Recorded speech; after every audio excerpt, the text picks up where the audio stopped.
Today is Yom HaZikaron, Israel's Remembrance Day. It's a very difficult day in Israel, commemorating the fallen soldiers, commemorating the victims of terror, and others.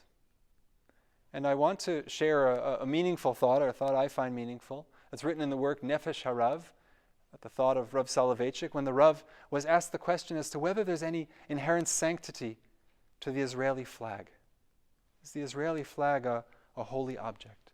And to answer this question, he referenced Jewish law, the Shulchan Aruch in Yoreh De'ah, which says that when a person passes away, the deceased is supposed to wear inexpensive shrouds. And then a few sections later, it says that God forbid, if someone was murdered, they're buried not in those inexpensive shrouds, but in the clothing in which they were murdered. And in the 17th century, the Shach, Rav Shabtai Cohen, wrote why is a murdered person, buried with the clothes that they were wearing?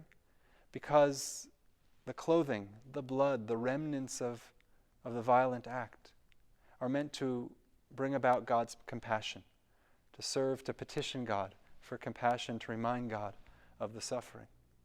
Rav Soloveitchik wrote that the Israeli flag is like that clothing that we bury with the victim.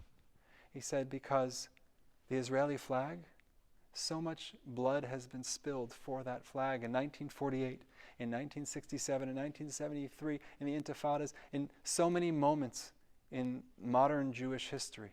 Blood has been spilled. People have been murdered for the sake of establishing and ensuring the success and the viability of the modern state of Israel, Medinat Yisrael.